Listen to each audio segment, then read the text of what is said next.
The way they did the ending was really good. I really liked it. The fact that they tell you kind of what you've done, how much fame you've gained from what, all of this is great. Like, I love the fact that they kind of do a little summary of what you've done at the end of your game. The stability issues at the end, that I'm a bit worried about, I have to say, because I'm only on large. There's huge. How bad is it gonna be if I have huge with like competitors? Like, I wonder. I really wonder. It's a very good game. I still have a lot of things to learn. I think my beginning was horrendous, like very horrendous. The fact that I only had one scout when I moved to the next era was a massive mistake. But that's okay. We learn from our mistakes. I think I need to play around with a bit more civilizations to kind of figure out how everything works together and what I need and what I want. I need to play more around with faith. I kind of liked on faith, and I think that's a big potential boost for whatever you need.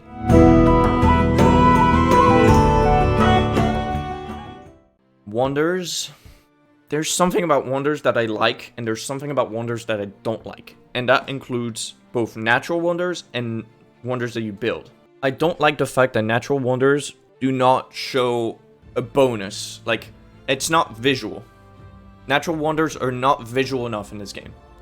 In Civilization, when you see a natural wonder, you know it's a natural wonder. In Humankind, there's a couple natural wonders where, like, I was like, it's just a mountain. Okay, the Great Barrier Reef, you see it. And some natural wonders, like, you see it, you know it's a natural wonder. But some of them, you're like, it's just a mountain. Like, there's nothing, you know? Nothing going on. It's not visual enough. And the wonders that you can build, especially early game, I feel like, tend to have too many similar bonuses. In the first era, I think, there's 4 wonders, I think. 2 of them have almost the exact same bonuses. In endgame, it looked like the wonders were more diverse and more powerful. The thing about making wonders very powerful in the endgame is that someone that's in the front and someone that's winning is going to win more and more and more and more. It's never going to end. Whereas someone that might be a bit late on the eras is never going to be able to challenge. Actually, I think wonders should give more fame. I know it kind of contradicts what I said before, but I think maybe they should put either more wonders with different things, or they should make them less accessible and make them give more fame. Because 100 fame for a wonder is nothing. It's nothing. It's literally 1 star. Less than 1 star. Less than 1 era star. It's nothing. Yes, yes, you have massive bonuses from those wonders, but like, it's still a wonder. You still have to pay, like, I don't know how much influence it is. I think it's 250 at the beginning, which is massive, and at the end it's probably like, I don't know. I don't even know how much influence, but either they should make them attainable by different means, not only by influence, but maybe by money, or make them attainable by something else than just influence. Influence is so powerful and allows you to take so much territory. Whoever has the biggest territory has a massive advantage. That requires a massive amount of influence.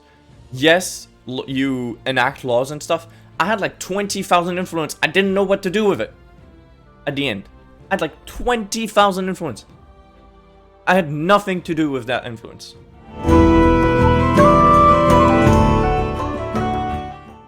I really liked the way they made districts influence each other, and they kind of give you a choice as to whether you want to kind of leave land around to be exploited or construct districts on it where you will only exploit 1 resource, but it will be a bit better. It's like you can either exploit 4 food and 3 production, or you can exploit like 8 food or 6 production, but you don't get the other one. I really like the way they did that. Also, I'm starting to think that maybe only 2 territories linked together are better than 3, because 2 territories gives you good production and food from both of your cities or outposts, if you've settled them decently. But it doesn't give you too much food, or as to make your city grow too big for its own good. So you only have the amount of people you need, not more. And having more cities in the end gives you more flexibility onto what you want to build. Maybe a city is going to build like a stupid amount of science. Maybe a city is going to build a stupid amount of production, or maybe a city is going to be focused on money.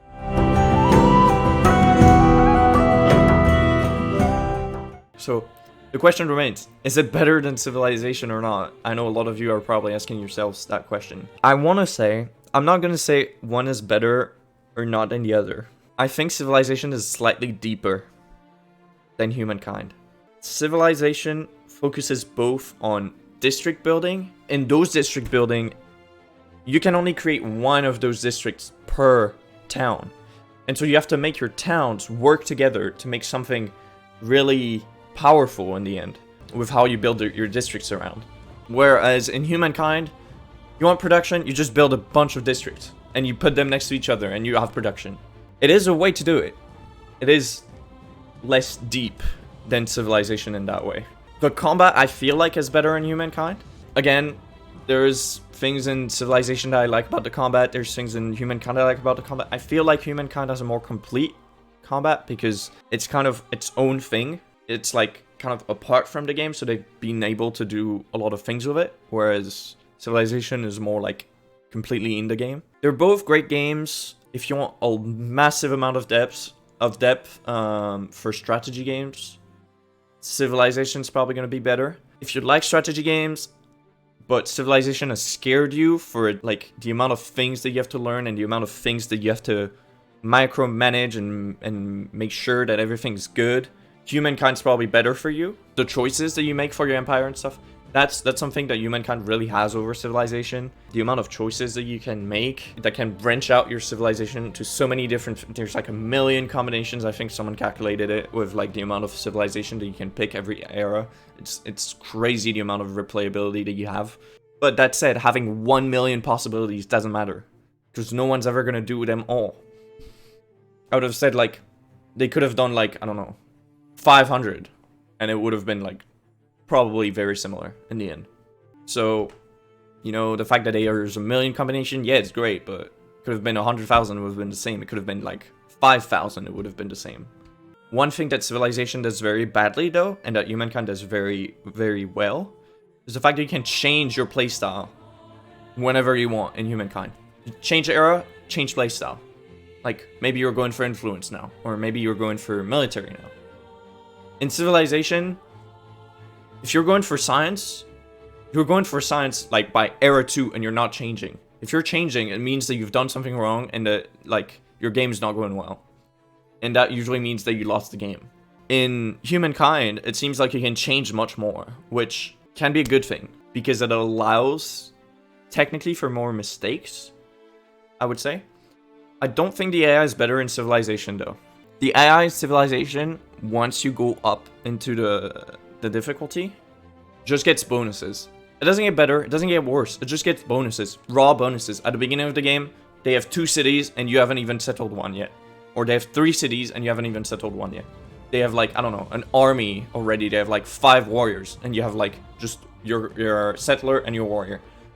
They have plus 10 science per turn for like 30 turns or something, like, or plus 10 science per turn the whole game. So in the beginning, it's like a massive advantage. It's just advantages that give the feel that Civilization AI is super hard in higher difficulties, but in the end, it's actually just bonuses. The AI is not like better or worse, I would feel.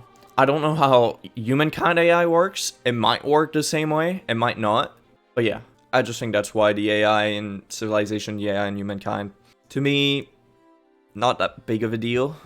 One thing that I will praise Humankind for is that it tends to be much more... It tends to show you much more when you have a bonus. The bonus for your faith is very broad, the way that you know it's going to be impacting your civilization.